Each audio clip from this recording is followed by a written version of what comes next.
Assalamualaikum warahmatullahi wabarakatuh. Innal hamdalillah nahmaduhu wa nasta'inuhu wa nastaghfiruh wa na'udzu billahi min syururi anfusina wa min sayyiati a'malina. May yahdihillahu fala mudilla lahu wa man yudlil fala hadiya lahu. Wa asyhadu an la ilaha illallah wahdahu la syarika lah wa asyhadu anna sayyidana Muhammadan abduhu wa rasuluh. Allahumma salli wa sallim ala habibina sayyidina Muhammad wa ala alihi wa ashabihi wa tabi'ina lahum bi ihsanin ila yaumiddin. Allahumma ya rabbana a'inna ala talabil ilmi wa nas'aluka ya rabbana ilman nafi'ah wa na'udzu bika ya rabbana min ilmin la yanfa' wa amalin la yurfa' wa qalbin la yakhsha' wa aynin la tadma' wa nafsin la tashba' innaka anta ala kulli syai'in qadir.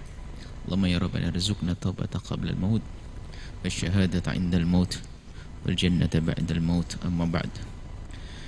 Yang sangat kami cintai, kami muliakan para wasiatnya Rasulullah, yaitu para santri, para penuntut ilmu dimanapun kalian berada.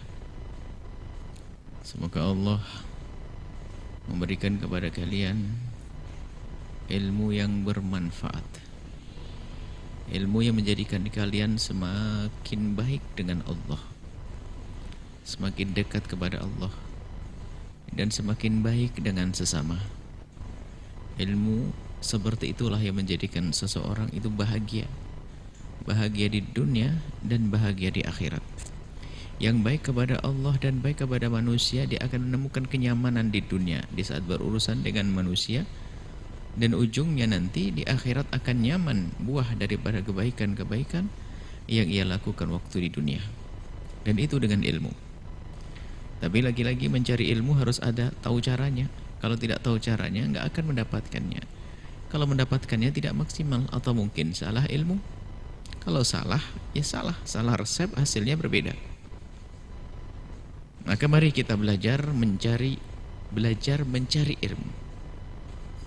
Bukan belajar ilmunya dulu, belajar mencarinya, yaitu di bawah bimbingan Syekh Az-Zarnuji dengan kitab Ta'lim Muta'alimnya yang kita sudah sampai kepada bab selanjutnya. Faslun. Berkata Imam Az-Zarnuji rahimahullah ta'ala, nafa'anallahu bihi wa bi ulumihi wa bi ulumi masyaikhihi wa talamidatihi fid dharaini amin. Sampai kepada faslun, ini fasal baru fi ikhtiyaril ilmi, di dalam memilih ilmu. Wal ustadhi, dan guru. Wasyariki, teman. Wathabati alaihi, istiqomah. Tabah dan sabar, itu thabat. Thabat itu ada makna istiqomah, ada sabar dan tabah. Itu thabat. Diuji tetap, maka dia adalah sabar, sekaligus istiqomah, dan ada tabah di dalamnya, at-thabat. Yang bahi sayukianya li talibi al-ilmi, bagi penuntut ilmu itu, ayakhtara, hendaknya memilih, min kulli ilmin, dari setiap ilmu itu, ahsanahu, yang paling bagus. Milih ilmu ini kadang nggak mikir mana yang terbagus. Giliran milih makanan, pilih yang terbagus. Mau beli, punya duit, suruh milih. Suruh ngambil ikan di pasar, gratis ngambil ikan terbagus. Apapun terbagus, kecuali menuntut ilmu kadang nggak mikir. Sehingga banyak orang mengambil ilmu yang kurang bermanfaat untuk dirinya. Jadi setiap ilmu hendaknya kita ambil yang terbagus dong. Wa ma yahtaju, dan diutamakan apa yang ia perlukan, apa yahtaju. Wa ma, dan apa-apa yahtaju yang ia perlukan ilaihi kepada ma tersebut.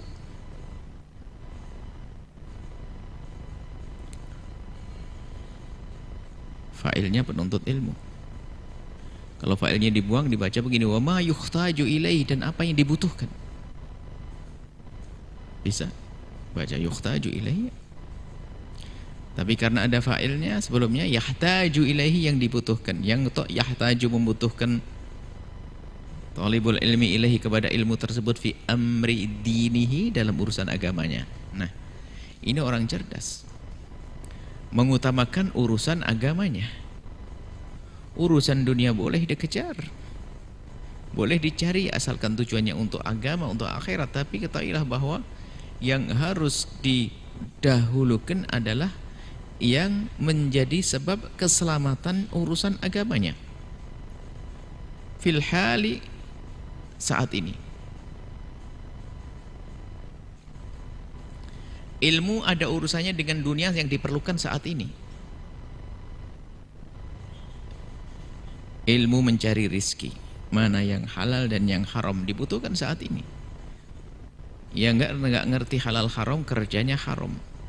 Hal itu yang mendesak kita butuhkan. Sehingga kalau pengen berdagang harus mengerti ilmu berdagang, dan harus mengerti masalah zakat, harus ngerti bagaimana transaksi yang benar mana.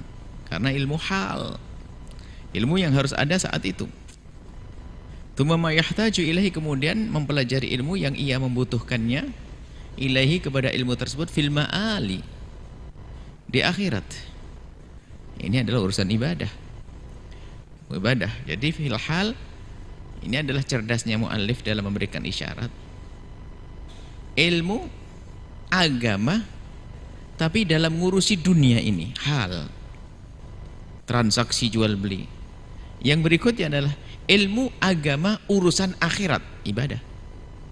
Bagaimana sholat yang benar, wudhu yang benar, puasa yang benar, ibadah, hal, ma'al. Nah kemudian ini secara umum globalnya begitu.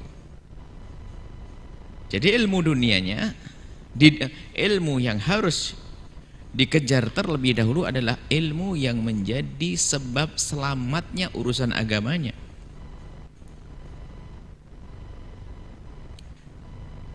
Kalau kita tidak berdagang dan tidak jual beli, belajar ilmu dagang nggak wajib. Tapi di saat kita ingin berdagang harus ngerti dong mana yang halal dan mana yang haram. Begitu seterusnya.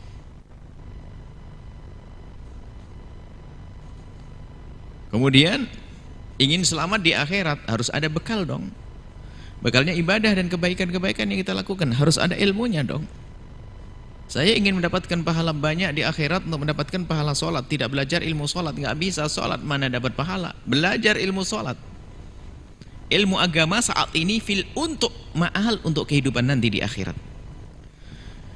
Nah di antara ilmu itu secara umum tadi, maka yuqaddimu, hendaknya didahulukan ilmu tauhid, ilmu tentang tauhid, ilmu keimanan, ilmu akidah. Karena amal baik sebanyak apapun, jika akidahnya enggak benar, enggak diterima oleh Allah, maka ini kunci segala kunci. Kuncinya kunci iman.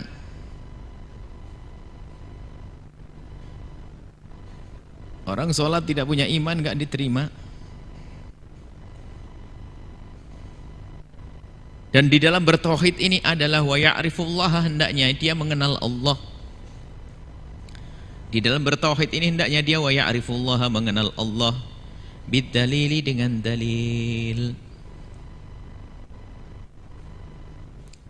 Dalil menggunakan akalnya untuk memantapkan keimanan yang ada di dalam hatinya tentang wujud Allah. Berdalil di sini tidak harus dalil pelik seperti yang difahami oleh kaum manatiqah, ahli mantek. Akan tapi cukup sederhana. Seperti seorang alim, Imam Asma'i, bertanya kepada seorang awam, tapi awam yang kenal Allah, cerdas dia. Awam cerdas, nggak ngerti berhujjah dengan ilmu mantek dan sebagainya. Waktu ditanya, bagaimana kamu kok percaya adanya Tuhan Allah? Ini pertanyaan kan mendasar sekali. Jawaban dari pertanyaan inilah yang menentukan orang ini beriman atau tidak beriman. Yang tidak bisa menjawab tidak beriman. Dari mana kamu tahu Allah? Kok percaya adanya Allah? Orang tersebut nggak punya pendidikan tinggi, tapi punya iman. Menjawab sederhana. Jika kita di padang pasir, kemudian lihat bekas kaki. Jadi kalau di padang pasir itu orang susah menghilangkan jejak. Sebab namanya pasir, kalau keinjek itu mesti kaki kita masuk. Kalau diangkat itu tidak langsung kembali, kecuali dalam waktu tempo tertentu, sehingga ada angin yang mau berhembus untuk memeratakan kembali itu pasir. Selagi belum ada angin tetap ada bekas kaki, sampai kemanapun ada bekas. Orang Badui ini dengan cara berpikir sederhana tapi pasti. Semua orang paham, kalau ada bekas kaki berarti tadi ada apa yuk? Ada orang berjalan. Sehingga kalau kita mengamati sebuah tempat, oh ada bekas kaki berarti ada orang tadi. Padahal kita tidak melihat orangnya. Kemudian kalau ada, wah ada kotoran onta di sini. Ada orangnya, ada kotoran onta. Berarti tadi ada ontanya. Nggak mungkin ada kotoran onta tanpa onta. Keluar dari mana? Nah ini cerdas. Maksudmu gimana? Ya orang nggak mungkin percaya ada kotoran onta tanpa onta. Ada bekas kaki nggak ada kakinya nggak percaya. Pasti ada kaki yang menginjak. Bagaimana ngelihat ada bintang, rembulan, matahari, kemudian nggak ada yang menciptakannya? Itu tak. Berarti harus ada yang menciptakannya. Sebab tidak ada barang kecil kecuali ada yang menciptakannya. Sederhana. Nah itu cara berpikir sederhana, tapi ya mengena. Ya begitulah iman. Hanya bedanya antara orang dengan orang itu kepandaian di dalam mengurai dan mengungkap hujjah tersebut. Sehingga orang awam kalau ditanya Allah ada. Buktinya apa? Mereka tidak bisa ngomong merinci tapi ada di dalam hatinya. Tahu. Nah kalau tidak mengerti hujjah ini, biarpun sangat sederhana, ya bisa tidak diterima imannya. Menurut sebagian ulama ini dikisahkan. Tidak punya hujjah, cuman berdalil di sini bukan dalilnya kaum mantek, ahli mantek, bukan. Tapi ini berdalil dengan sederhana. Baik, kita tidak akan detail membahas akidah karena ini bukan pengajian, bukan kajian akidah, tapi diisyaratkan oleh Syekh Zarnuji tentang imannya seorang muqallid. Iman. Jadi seorang imannya seorang muqallid wa in kana sahihan, sah. Dan dianggap indana sini adalah bukan, sebagian pensyarah ta'lim mengatakan ini khilaf antara kita kaum Asy'ariyah dengan kaum Mu'tazilah. Akan tapi sebetulnya itu adalah khilaf ini di kalangan kaum Asy'ariyah sendiri ada. Sehingga Imam Sanusi sendiri punya dua pendapat, satu orang punya dua pendapat. Pendapat pertama mengatakan tidak sah imannya seorang muqallid, yang kedua adalah sah imannya muqallid. Jadi ini perdebatan di antara kaum Asy'ariyah sendiri. Baik, indana di sini adalah ya menurut beliau. Dan itu adalah beliau adalah Maturidiyah. Karena beliau adalah Hanafi, beliau Maturidi. Syekh Zarnuji adalah Maturidi. Maturidi dan Asy'ari tidak banyak perbedaan. Sama, kecuali di barang fur'ul akidah ada perbedaan. Nah, jadi imannya seorang muqallid itu ada beberapa pendapat. Pertama mengatakan tidak sah. Maka orang yang beriman dengan taklid tetap di dalam wilayah kafir. Wah, ini membahayakan. Ini dinukil juga dari Imam Sanusi. Dalam Syarah Kubronya kata begitu. Cuman katanya sudah ditemukan di yang lainnya tarajuk. Dan bagi yang mengatakan tidak ada tarajuk, tidak ada rujuk, tidak ada menarik kembali, mentafsiri. Yang dimaksud adalah dalil, ada dalil tafsili, dalil ijmali sana. Ada debat panjang di sana. Itu semuanya berangkat daripada masalah nazar. Para akidah ngerti bakar akidah nazar, itu berpikir Ya, ini bertafakkur. Nazar itu adalah beristidlal. Hukumnya nazar itu apa? Wajib atau tidak? Wajib untuk mengetahui Allah. Seorang harus melakukan nazar menggunakan akalnya. Maka wajibnya nazar ini wajib apa? Wajibul usul atau wajibul furu'? Yang mengatakan wajibul usul, maka taklid ini menjadi sebuah keharusan. Yang tidak nazar maka belum masuk iman. Yang wajib wujubul furu' ada dua, mengatakan mutlak sah yang taklid, yang tidak taklid, yang sebagian mengatakan sah tapi dosa karena wujubul furu'. Ini adalah debat dalam urusan akidah. Baik, kita tinggalkan masalah ini. Itu isyarat saja. Bisa nanti diikuti para santri. Ada kajian kita insyaallah di Ramadan nanti kita akan mencoba menghadirkan salah satu materinya nanti adalah masalah akidah. Ini sekedar isyarat saja. Biar nanti atau cari kajian-kajian akidah bersama kami mungkin di acara-acara yang lainnya. Baik. Jadi imannya seorang muqallid adalah sah. Di sini ada beberapa martabat yang mengatakan sah. Yang pertama adalah sah imannya seorang muqallid tanpa dosa mutlak. Yang kedua adalah sah imannya muqallid dengan dosa bagi yang bisa menggunakan akalnya untuk nazar ijtihad. Ini ada khilaf. Yang jelas jika orang beriman dengan berusaha menggunakan akalnya dengan nazar ijtihad dengan akalnya untuk sampai kepada pemahaman tentang wujud Allah yang benar, pemahaman yang benar, maka dia tidak akan disalahkan oleh siapapun karena sudah benar cara berimannya. Dan yang taklid imannya dianggap sah, athiman, tentu ini ada pengecualiannya. Athiman akan dianggap dosa. Yang jumhur pendapat yang dikukuhkan adalah orang yang iman dengan taklid dianggap sah tapi dosa bagi yang mampu untuk berijtihad, mampu tidak menggunakan akalnya. Bitarkil istidlali, dengan meninggalkan istidlal. Istidlal itu menggunakan dalil, berdalil. Selesai sampai di sini. Bab isyarat pada akidah. Artinya belajar ilmu akidah itu harus didahulukan. Itu yang menjadikan sebab keselamatan semua amal kita ini. Sahnya amal kita itu dari keimanan itu. Wa yakhtarul 'atiqa dunal muhdatsati. Hendaknya memilih ilmu yang ditulis, dikumpulkan, disampaikan oleh ulama-ulama dulu. Ulama salaf. Jadi ilmunya orang akhir ini kalau tidak didasarkan dengan pemahaman para salaf adalah sesat, bahaya. Buku-buku orang dahulu juga lebih waspada, hati-hati. Ditinjau dari beberapa segi. Kalau ada orang mengatakan ya nahnu rijal wa hum rijal, kami laki-laki mereka laki-laki, ini orang sombong. Mana ada yang punya kewaraan seperti Imam Syafi'i, seperti kewaraan Imam Nawawi, kewaraan Imam Abu Hanifah dan yang lainnya, kecerdasannya, kepandaiannya mana? Mereka orang-orang hebat yang sangat berhati-hati di dalam menukil kaul, membawa hadis dan sebagainya.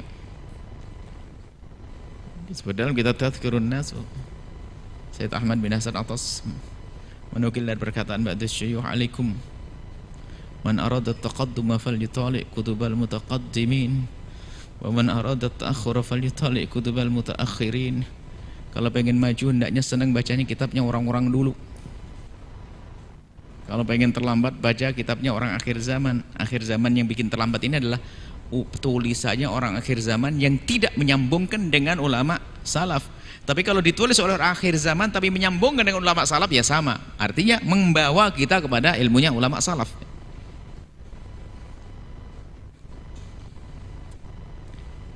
Muhdatsat ilmu baru. Wa iyyaka, awas antastaghila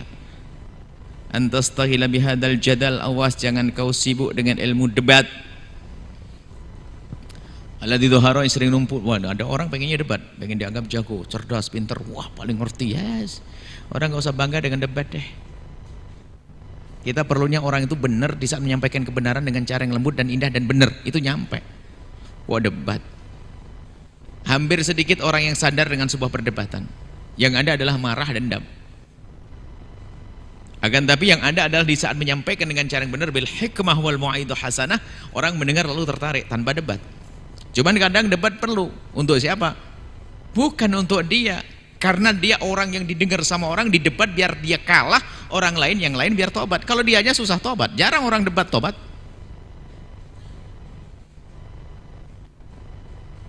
Jarang orang tobat debat, jarang orang debat tuh tobat. Nah, kalau ilmu jadal itu hendaknya kita hindari. Al-Dhahara yang tampak badang giradil akabiri, ini setelah hilangnya para ulama-ulama besar minal ulama'i.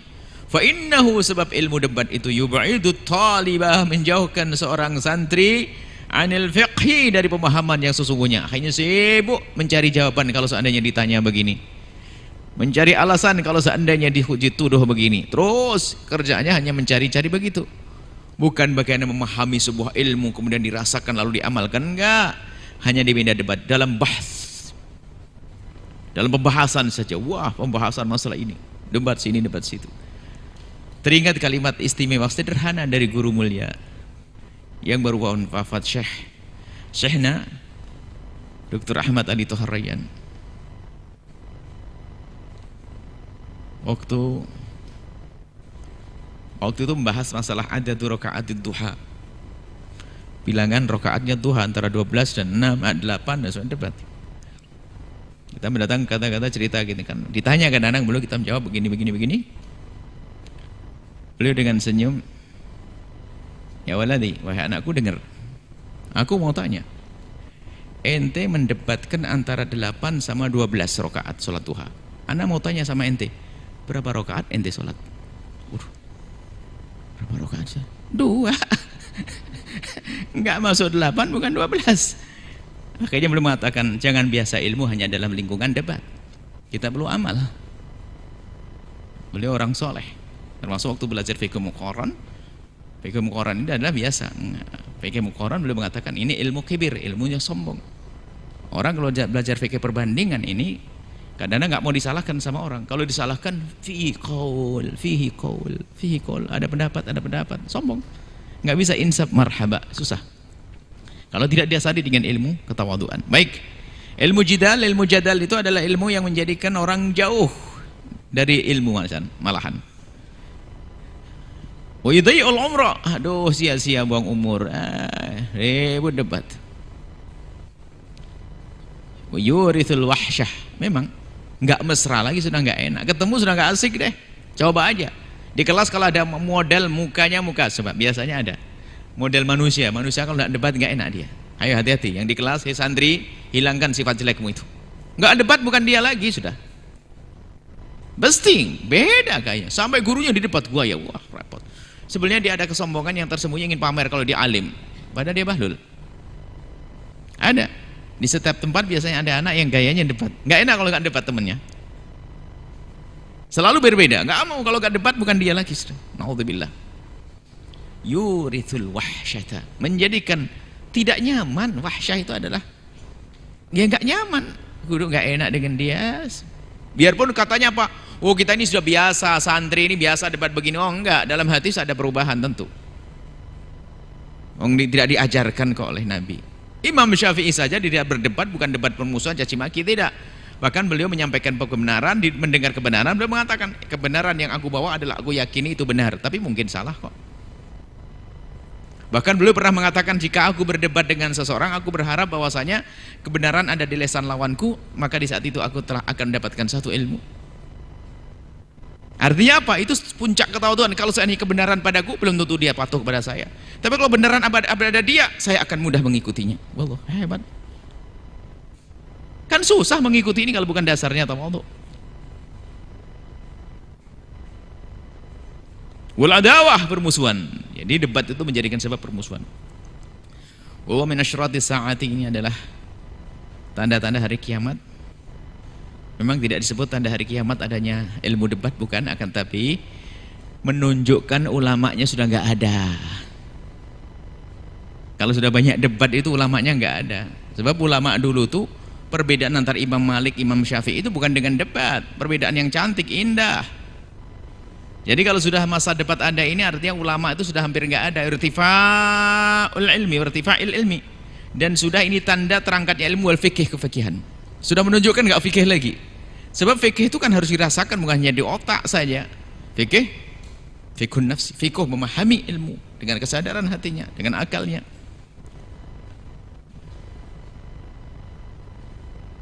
Kama warada fil hadis, seperti disebut dalam hadis. Hanya mungkin yang dimaksud hadis di sini, kalau hadis berkenaan tentang asratus sa'ah itu adalah masalah jidal, itu tidak, belum kita temukan. Akan tapi mungkin yang dimaksud adalah jidal itu adalah setelah adanya jidal tadi sebutkan qarinahnya, setelah ingkiradul kibar, ulama pada wafat sudah nggak ada, maka setelah itu yang ada adalah orang setengah mateng ilmunya, ribut dok lain. Maka sudah banyak ribut nih pada setengah mateng ilmunya, berarti sudah alamat sa'ah dari sisi ini, dari sisi ini. Sebab dikabarkan nanti pada akhir zaman ini, Allah yaqbidu al-ilma, nah, inna Allah la yaqbidul ilma intiza'an yantazi'uhu minan nasi. Maka Rasul, Allah itu tidak akan mencabut ilmu itu begitu saja dari manusia, enggak. Walakin yaqbidul ilma biqabdil ulama, yaitu mengangkat ilmu dengan mematikan para ulamanya, sehingga yang tertinggal orang juhala. Lah juhala ini debat. Wah, masya Allah sekarang ini lihat, ada ulama ngomong di media sosial, misalnya di YouTube, ini orang awam mendebat. Tapi kalau orang alim yang lainnya ya ngerti, coba saja lah. Kalau kita tidak mengerti, itu adalah debatnya debat bodoh. Sebuah bangunan arsitek yang sesuai ukuran ilmu arsitek sudah benar, tapi kalau kita ngelihat tidak cocok, kalau saya mendebat ya saya bodoh, bukan bagian saya. Sama dalam urusan agama sekarang, orang yang tidak ngerti agama sudah berani menyalahkan ulama. Seperti waktu beberapa tahun yang lalu ada seorang, ya mungkin seorang yang masyhur, terkenal lah karena dunia perannya atau artis atau bagaimana, ini berani mengomentari ulama Islam ini kok bodoh banget, menetapkan hari raya sama aja kok susah. Ini kan yang dia yang bodoh, tidak ngerti masalah ini. Perbedaan begitu adalah hal yang perbedaan waktu, seperti halnya perbedaan waktu zuhur dan asar antara kota dengan kota berbeda. Cuman dia berani menyalahkan, sok jadi maksudnya bandingannya adalah hitungan dengan hari Masehi, hari hitungan matahari, itu kan rembulan. Lah tidak mengerti dia komentar ya kayak begini ini. Itu bukan di kalangan, itu muslim padahal. Dan begitulah, semakin kurangnya orang alim, semakin banyaknya perdebatan. Jadi kalau ente para santri kau senang debat, menunjukkan ilmumu semakin kurang. Sudahlah, nggak usah debat-debatan. Kalau musyawarah, iya nanti akan disebut lesernya di musyawarah, saling melengkapi, bukan debat mendebat. Kita pernah mendengar suatu ketika dalam satu, yaitu masalah pembahasan tentang masalah-masalah fikih ini, subhanallah sedih, miris kita dengarnya sampai mengatakan, demi Allah ini pendapat saya akan aku pertahankan sampai hari kiamat. Serem banget nih manusia. Dan kita dengar sendiri, dan mungkin itu masih ada rekamannya begitu-begitu. Yang hadir di majelis itu pasti dengar omongan gitu, karena mengherankan kalimat semacam ini. Biasanya gaya debat, membahas tentang hukum fikih, debat. Akhirnya orang bukan mencari kebenaran, akan tapi bagaimana mempertahankan yang selama ini sudah diangkat oleh dia. Oh na'udzubillah, bukan membela kebenaran, membela dirinya sendiri. Oleh Imam Syafi'i mah enak, kalau seandainya kebenaran ada lesan lawanku, aku akan ambil dia. Bahkan Imam Thawri, ada dua ulama besar itu berdebat satu masalah. Yang pertama, yang A mengatakan tidak boleh, yang B mengatakan boleh. Yang A mengatakan tidak, A tidak. Yang B mengatakan boleh, biar gampang hafalnya, B sama boleh. A mengatakan tidak, yang B mengatakan boleh. Debat. Setelah debat, assalamualaikum, rangkulan pulang. A yang mengatakan tidak boleh, ternyata sampai di rumah mikir. Tak taunya mikir berubah. Yang mengatakan tidak boleh menjadi boleh, mengatakan betul apa kata orang itu. Si B ini sampai pulang di rumah mikir, omongan lawanku benar. Akhirnya yang mengatakan boleh menjadi tidak ketemu lagi, nggak cocok lagi. Tapi nggak bermusuhan, karena begitulah keinsafan. Ini ada terjadi di ulama itu. Pulang ngambil pendapatnya orang lain, orang yang mengambil pendapat yang lain, tapi mereka tidak bermusuh karena insaf, kebenaran itu yang paling yang dijunjung. Kemudian wa amma ikhtiyarul ustadz. Nah ini,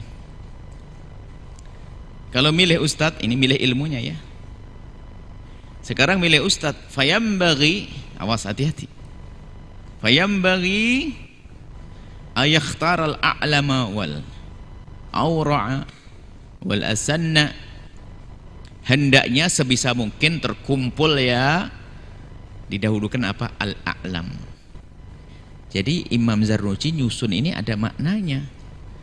Paling berilmu, paling warok, paling berumur. Berumur. Maksudnya kalau bisa itu sudah alim, paling tua, paling warok.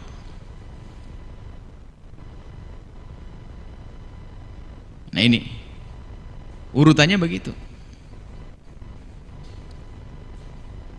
Nah kalau ada ini tua, ustadz tua, yang satu lagi ustadz lebih muda tapi lebih warok, ya didahulukan waroknya dong. Ini ada tua sama yang satu lagi muda tapi alim, ya dahulukan alimnya karena ilmu yang membimbing. Maksudnya kalau bisa sudah tua dan alim dan warok. Warok itu apa sih? Dari yang halal, memilah dari yang boleh. Memilah dari yang halal itu warok itu hati-hati maksudnya. Orangnya hati-hati. Makan yang dimakan hati, bukan lab-lab ngambil, hati-hati. Kalau tidak halal, halal benar tidak mau diambil. Allah. Nah, ini warok. Kalau sudah seorang guru sudah nggak memilah antara halal haram, nggak pantas jadi guru dia. Nggak warok. Nggak warok. Baik. Nanti bab warok ini dibahas di sini, masya Allah, ajib betul masalah warok. Bagaimana penuntut ilmu santri kalau tidak warok tuh repot dapat ilmu. Kamakhtar Abu Hanifah, seperti Imam Abu Hanifah itu memilih gurunya namanya Hammad bin Abi Sulaiman rahimahullahu taala. Itu pun ba'da ta'ammuli, setelah merenung wa tafakkur, berfikir. Sebelum mengambil seorang guru tafakkur. Sampai di sini kita lanjutkan nanti cara memilih. Artinya harus nanti dikatakan harus musyawarah, tanya ke sana sini. Insya Allah kita lanjutkan pada pertemuan yang akan datang. Makanya sebelum berguru tuh mikir dulu nih, saya akan masuk ke tempatnya guru tersebut, sudah direnungkan, sudah mendengar berita tentang orang tersebut, dimantapkan. Jangan seperti orang akhir zaman ya, mencari guru browsing di internet, bukan melalui musyawarah dengan syekh, dengan kiai. Ya kiai, gimana ustadz sana, saya mondokkan anak saya di mana. Tanya begitu, mentang-mentang orang kaya nggak pernah tanya kepada ustadznya. Oh, ustadznya sendiri nggak merasa ditanya juga. Ada kisahnya orang kaya bingung nyarikan pondok, browsing, survei. Wah, ajib browsing. Kalau survei itu kan kelihatan dari luar, bukan kegiatan masalah akhlak setiap hari. Mungkin secara zahir kelihatan bersih, bangunannya bagus, tempatnya bersih, akhlaknya belum tentu kan begitu. Pendidikannya bagaimana, akidahnya bagaimana. Lah milihkan pondok untuk anaknya, browsing di internet. Rekomendasi seorang guru, seorang soleh memberikan petunjuk, boleh di sana, belajarlah di sana. Bahkan kalau perlu antara guru dan guru diserahkan. Guru menyerahkan ke pondok tersebut nih, istimewa. Misalnya kalau guru, para santri dimanapun kalian berada, gurumu tiba-tiba menghantarkanmu ke guru yang lain, itu benar, berarti guru berikutnya ini benar, direkomendasi oleh gurumu. Insya Allah nanti kita lanjutkan masalah memilih guru yang benar itu. Hati-hati kalau salah, karena guru ini memang secara otomatis akan menjadi figur yang ditiru oleh seorang murid, mau tidak mau. Kalau kita memilih guru yang salah, ya repot kita menirunya, ilmunya diambil juga repot. Baik, insya Allah kita lanjutkan pada pertemuan yang akan datang. Secara umum nasihat Buya adalah, selain daripada dari kitab ini, tolong jaga urusanmu dengan kemaksiatan, dengan syahwat, dengan segala dosa. Al ilmu nur, pada pertemuan yang lalu, ilmu itu cahaya, jangan diambil dengan dosa. Jika ada kebiasaan dosa yang pernah dilakukan, ayo kita tinggalkan demi kemudahan kita di dalam menuntut ilmu. Kemudian juga makanan yang halal. Hati-hati santri, jangan gampang ngambil milik saudaranya. Ada roti nganggur, nggak ada nganggur, belum dimakan itu. Oh, roti nganggur dimakan, kok nganggur? Belum dimakan sama yang punya. Gosok sandal, jangan ngentengin. Biarpun di pondok, misalnya Anda punya pondok, anakku yang soleh, misalnya di pondokmu sudah biasa dengan gosok menggosok, ya itu adalah kebiasaan jelek, jangan diikuti dong. Kalau bisa membuat perubahan dong, gimana setiap orang menggunakan sandalnya masing-masing. Karena itu adalah akhlak yang tidak baik. Mungkin satu pondok sudah saling ridho, tapi hidupmu kan tidak ada pondok terus. Giliran di luar begitu juga nggak melakukan kepada orang lain. Akhirnya belajar dosa itu sebetulnya. Sehingga nggak peduli, karena nggak peduli sandal siapa, itu nggak peduli. Naudzubillah. Wah, ada santri begitu tuh. Yang penting ada sandal pakai, astagfirullah. Nggak bisa begitu. Nah, itu haram yang menjadikan sebab ilmu itu susah untuk bisa kita terima. Pulpen bukan pulpennya jangan dipakai, buku bukan bukunya jangan dipakai, baju bukan bajunya jangan dipakai, bangku bukan bangku jangan dipakai. Jangan mau pakai sesuatu yang haram. Itu setan yang membisikkan, pakai enak, nggak ada orangnya. Nggak bisa. Biasa memakai hak miliknya orang lain itu penyakit, itu dosa dan berkembang. Rampok kelas besar itu tidak serta merta merampok yang gede, tapi berangkat dari nyuri yang kecil. Maka hati-hati para santri, agar mudah kalian dalam menuntut ilmu, jauhkan dari keharaman, jauhkan dari segala yang Allah murka. Syahwatmu jaga, berpuasa, menghindarkan dari membincangkan sesuatu yang membangkitkan syahwat, menghindarkan dari melihat sesuatu yang membangkitkan syahwat, hingga sampai mempermudah urusan pernikahan. Ini perlu hari-hari ini adalah hari mengerikan, bukan seperti tahun 80-an atau 70-an sana. Kalau tahun 70-an masih aman-aman saja. Televisi tidak ada, media sosial tidak ada, televisi sedikit sekali. Tapi hari ini Masya Allah, yang membangkitkan syahwat ada di mana-mana. Kalau tidak waspada, tidak hati-hati, banyak orang terjerumus. Dan alangkah banyaknya hari ini orang terjerumus urusan syahwat, perzinaan dan sebagainya. Kalian santri istimewa, harus menjaga diri. Kalian santri, dimanapun kalian berada, mondok dimanapun, kalian harus benar-benar takut kepada Allah. Termasuk diantaranya lagi adalah masalah aurat. Mungkin ada di pondok kalian, pondoknya masih kamar mandinya bebas, sering terlihat aurat besarnya. Maka Buya sampaikan kepada kalian, kalian harus menjadi pejuang untuk membebaskan aurat kebuka. Dengan cara mungkin Anda menyisihkan rezeki untuk membangun kamar mandi agar tertutup. Ini harus pikirkan. Bagaimana mata untuk membaca Al-Quran, untuk membaca kitab, setelah itu melihat aurat saudaranya. Laki dengan laki tetap haram kalau namanya aurat. Dan dosa, menjadi penutup ilmu, gelap hati. Semoga Allah memberikan kepada kita ilmu yang manfaat. Mudahkan kita dalam menuntut ilmu. Allah mengampuni orang tua kita dan guru-guru kita semuanya. Allah menambahkan kecintaan kita kepada guru kita. Semoga Allah menutup kekurangan guru kita dari mata kita. Dan semoga Allah menampakkan selalu kebaikan guru-guru kita di mata kita, sehingga kita bisa semakin mencintai mereka. Dan semoga Allah menutup kekurangan kita dari siapapun dari hamba-hambanya. Semoga Allah menjadikan kita hamba yang saling mencintai karena Allah. Dan semoga para santri dimanapun kalian berada, para kiai-kiaimu semuanya, ustadz-ustadzmu semuanya, pengurus-pengurus pesantrenmu diberi oleh Allah segala kebaikan, dijaga oleh Allah. Pondokmu pondok yang makmur, insya Allah. Santrinya manfaat, ilmunya manfaat dan bisa berkembang. Dan semoga Allah menjadikan kita semua adalah hamba-hamba pilihannya, mulia di dunia, mulia di akhirat, panjang umur, sehat afiat, husnul khatimah. Al-Fatihah.